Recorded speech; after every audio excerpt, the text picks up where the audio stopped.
Сайн байцгаана уу? Та бүхэнд энэ өдрийн мэндийг хүргье. Мадрия подкастын шинэ нэвтрүүлэг маань эхэлж байна.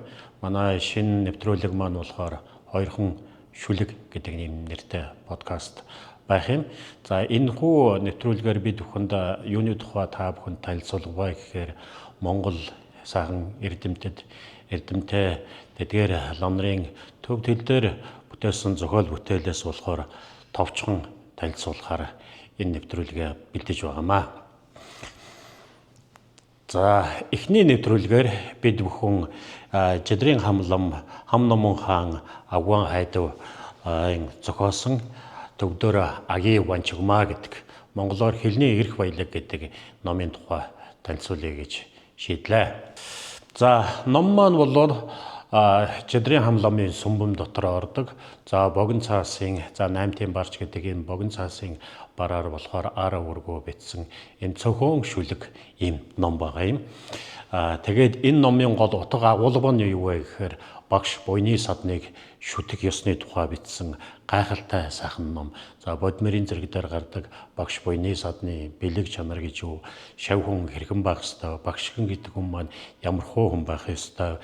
За багшаавын шүтэх барилдах шүтэх ёс ямар байх вэ гэдгийг нь их сайхан гаргасан энэ ном гэдэг. За тэгээ Агийн ванчигмаа гэдэг хэмжээний хувьд бол маш авсаархан жижигхэн ийм ном. За тэгээд Жидрийн хам ламын шав бичээд сорж энэ номын тайлбар болгож маш их том дэлгэрэнгүй их урт барын судраар хэвлээд маш их олон хуудас юм дэлгэрэнгүй ном зохиолог байдаг. Тэгээд их судраасаа тайлбар гэдэг нь бол маш их агуу том болсон ийм төвхтэй. За тэгээд түүхийн тухай ингээд товчоолоод ингээд гол номынхаа утга агуулгыг нь богинохон та бүхэнд танилцуулъя. За ном маань бол эхлээд Агийн ванчиг жамбал нэмбоё донгоо гацаа сатар пэлвэлад лекшид цасар донд жидхав ойдов жуна ламар сулваанда гэж хэлж байгаа. За энэ доор нь одоо орчуулга нь та бүхэнд харагдаж байна.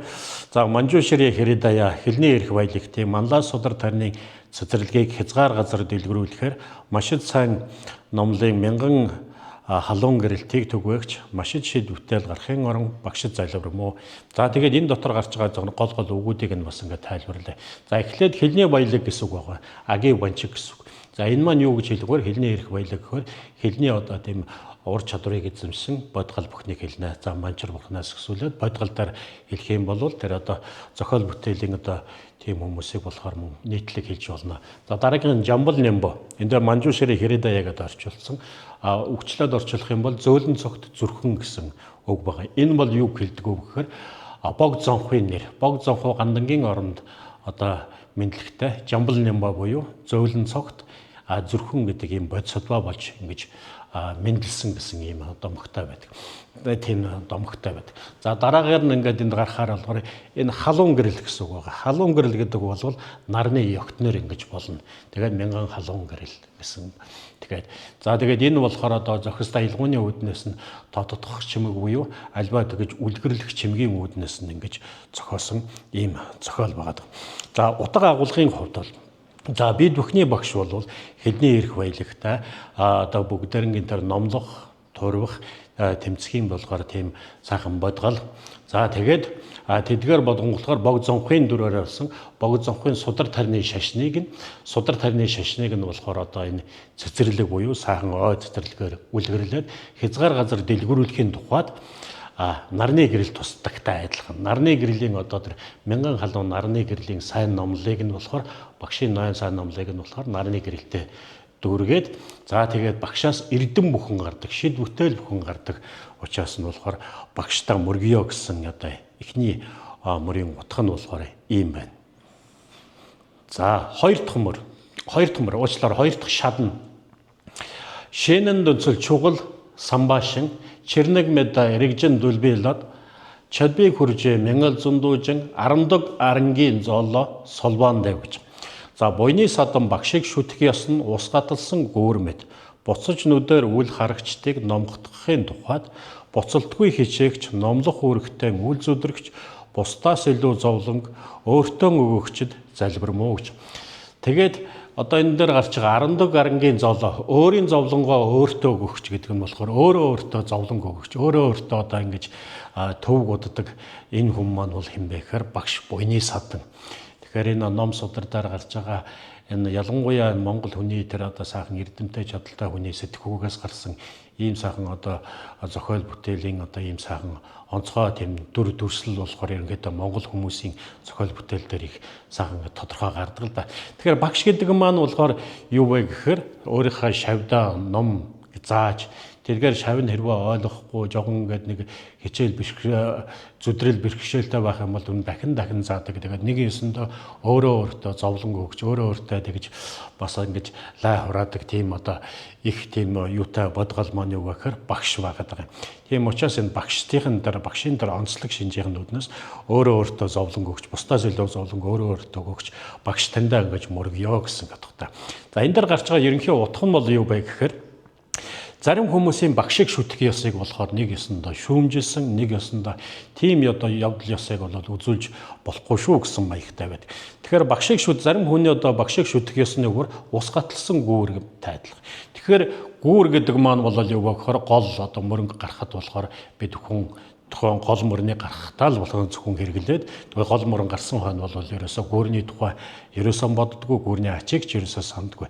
Гэтэл зарим хүн бол юу гэхээр багшаад ном заалах үедээ жинхэнэ багшигаар одоо ном заалах үедээ болохоор одоо их шүтдэг мөртлөө заримдаа болохоор тэр одоо гүүр гараад усыг гарахтаа болохоор ус гол мөрөн гарахтаа гүүрээ гараад сүлдээ тэр гол мөрөн гаргасан тэр одоо гүүрээ сандгуутай адилхан багшийн ачийг ингээд сандгүй байх юм аа.